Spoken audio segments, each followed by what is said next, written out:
talked to Georgia and her other daughter, Georgianne, about the superstar they know as Cher Sarkisian. She was dramatic. Always loved the spotlight. Always loved the spotlight. At 43, Cher is still loving the spotlight. In March, she opened her concert tour in Dallas to lots of bright lights and a few bad reviews. Now she's singing her way across the states, seeking different stages, different spotlights, and different sounds of applause. You know, I really love singing, so it's nice to be able to get back to it. We used to sing, like on the way to the drive-in movie, or we'd sing in the house, and they would sing the songs that I knew. We'd all three sing together.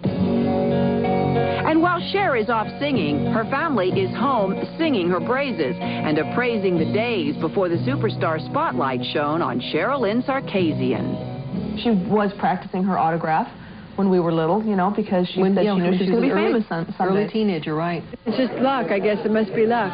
I could see what she was going to become. I didn't know she was going to become so big or for so long. I mean, that I didn't know. What Cher's mother, Georgia, does know is that her dark-haired daughter always loved performing with half-sister Georgianne in their tiny living room in Southern California. Once in a while, a new stepfather was there as an audience, but usually it was just the three women alone entertaining themselves without a spotlight. We would barely make ends meet. I mean, I would, if I could get the rent paid and have enough money to take them to a drive-in movie. We're poor, okay, that's what she's trying to say. That's not poor, no, we weren't though. poor. We didn't have money, but we weren't poor. There was one time when Cher I didn't have enough money to get her a pair of shoes when she was graduating. And you've heard about it ever since. And I've heard about it ever since. Those brown sandals, I will hear about those for the rest of my life. At 16, Cher packed up her brown sandals and moved away from the adult responsibilities of looking after her home and her sister. She came to Hollywood and took over a new home and a new responsibility. His name was Sonny Bono. She told me she was going to go live with a girlfriend. And I went over to her house one day, you know, without calling. Called, you know. I called. I said, "Honey, I'm here, so-and-so." And she said, "Oh, Mom, wait a minute. The apartment's a mess. I've got to fix. Just wait a minute. Let me pick some things up." She took all of Sonny's clothes and threw them out the back window of the apartment. I got you, babe. He was 11 years her senior and became known as her Svengali. He was the motivating force behind getting her up on the stage. He gave her the courage to get out there and do what she does. That's what Sonny did. Sonny was there as her straight red feather so she could fly. Babe,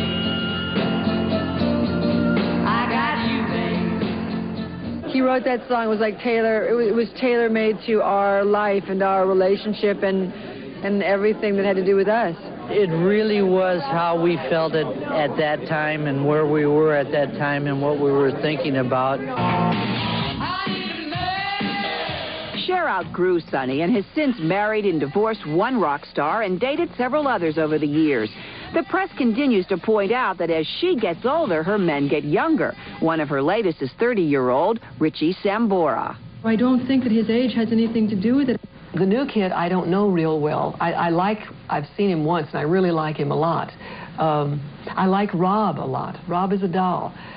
So I would say that the last two people that she's gone with, I like a whole lot. She's very monogamous and loyal, and that whole party girl image just isn't true. But the tabloids have never bothered with the truth when it comes to regular old Cher. A recent item, she was pregnant with rock star Richie's baby. The truth? It's not true, and I would be tickled if it was. Yeah, she'd be very happy. My mother's dying for a baby in this family. I would love it. Somebody have a baby. I'm pretty much used to having my privacy destroyed and lies told about me. It's something that you have to get used to. Another twisted tabloid tale was that Cher may have found her firmness at the doctor's office rather than the gym. I know that I have to give up lots of my rights, that people can, you know, write in a magazine that I don't have my rib cage, you know, or that this is not my chin, or these are not my cheeks. She does exercise. She kills herself exercising. It is not plastic surgery. She did have some work done on her nose, but anything that would have to do with anything, you know, muscles, ribs removed, all that stuff, what you see is real. And what you see in her latest video is real. Real home movies of her children, the only people she may love more than the spotlight.